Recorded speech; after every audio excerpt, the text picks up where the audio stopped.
so late in the night. I'm certain your skill will set everything right.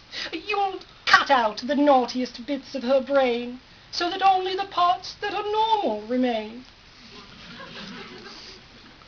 I will do what I can, the stranger replied.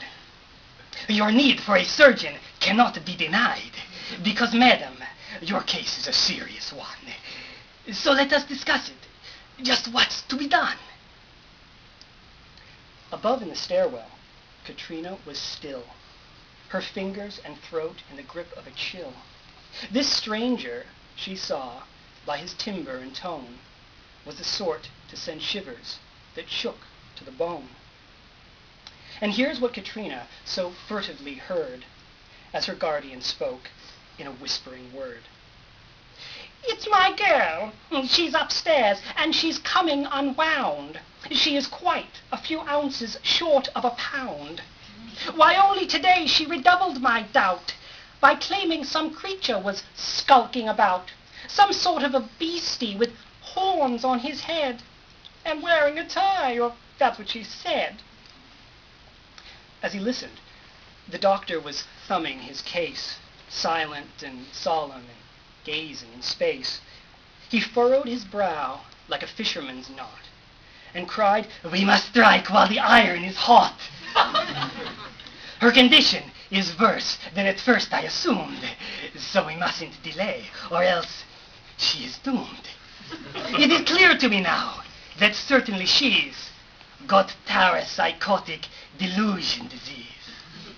There is only one method to fix it within, which I'll demonstrate now before we begin.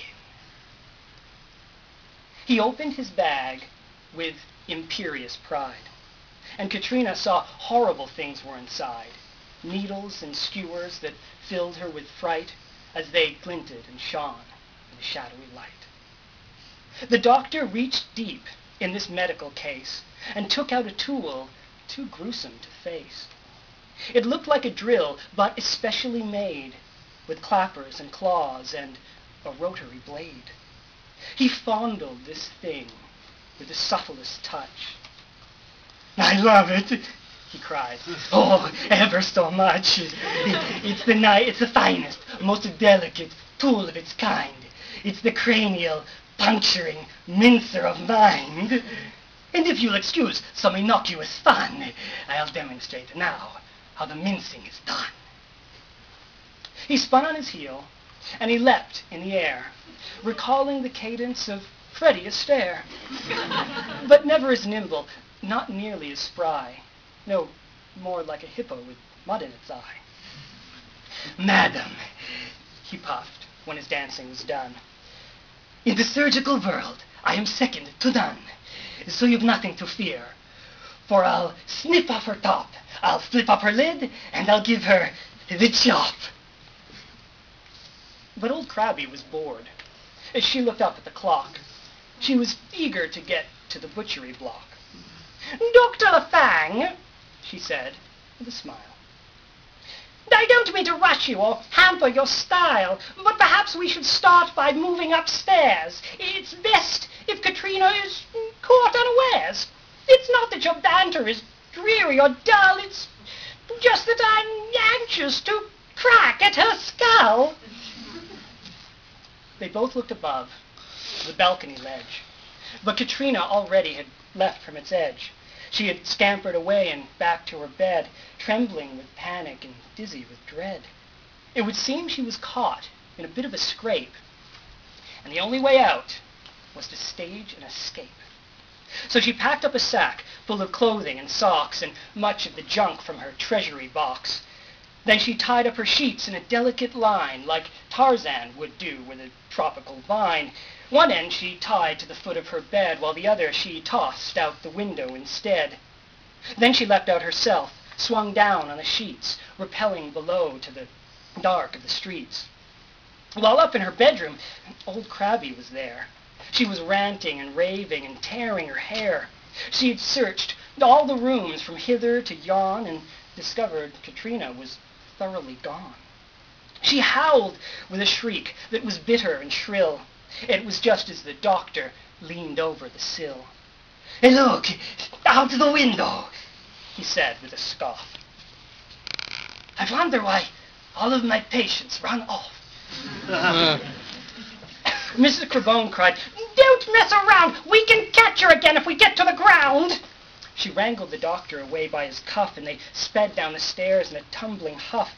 But when they arrived at the base of the stair, Katrina was gone by barely a hair. She had fled. She was free, not a moment too soon. She had scampered away by the light of the moon. And yes, she'd escaped when the timing was right. But what dangers awaited out there in the night? Meanwhile, old Crabby was red as a beet. She was gnashing her teeth and stomping her feet. She clutched at the collar of Dr. LaFang, subjecting the man to a hairy harangue. You listen to me, you incompetent quack! If it wasn't for you and your yakety-yak, I'd have my Katrina now under the knife. She would finally give me some peace in my life. But instead of my peace, as I'm sure you can guess, I get only a lousy, lamentable mess. So listen up good, you botchery buff, you bungler, you dunce, you pandering puff. May it take us a week, or a month, or a year. We will find my Katrina and bring her back here. And then using that miserable mincer of mind, you'll finish the job that you were assigned. So Mrs. Carbone and the doctor as well, they started to search for Katrina Cottrell. They scoured the ground. They hunted and hoped. They rummaged and rooted and gravelled and groped. They sniffed with their noses. They narrowed their eyes. They even looked up to the dark of the skies. And they listened as well, but heard nothing at all, just the flap of those sheets that hung from the wall.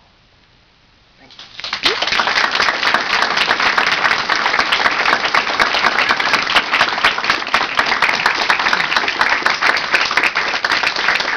I bet you were a good ALT, weren't you? Also, by the way, he's from Canada.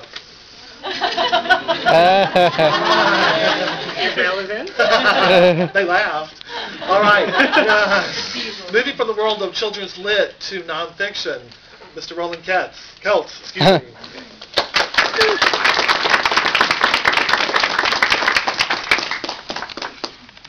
I just have a couple of things that you could pass around as bits of show and tell, so that if you become bored, you have something to look at. The first, I'll just identify these. This is for real, nonfiction, as you mentioned. This is Akihabara Tour Guide. Akihabara is the neighborhood in Tokyo which is considered the kind of the ground zero for Japanese popular culture and electronics as well, gadgets and so on. And there are now a couple of Americans who will take visitors to Japan on a tour of this very colorful, miasmic neighborhood, and of course give you the tour in English. These two Americans are bilingual, so if you have questions for shopkeepers and so on, they can translate and you can have conversations as well. So I'm not doing this to necessarily promote the tour, but just as something you can leaf through to see, I guess, just how far this pop culture explosion, this enthusiasm for Japanese pop culture has penetrated the West, that there are tours that are given in English, not by a Japanese company, but by a couple of Americans who are living over there. Incidentally, they will dress up as anime characters from Japanese anime programs, what's called costume play or cosplay, as they take you on the tour. So you'll do this. So you can have a look at that.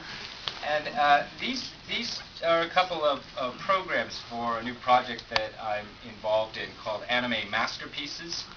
And the idea is to screen and discuss perhaps the more sophisticated animated features coming out of Japan. And these are we do these presentations at universities, museums, in fact, most recently at the Museum of Fine Arts in Boston, and up at Hobart and William Smith colleges in upstate New York. So these are collected essays by contributors to this program. And again, this is an attempt to introduce Americans, particularly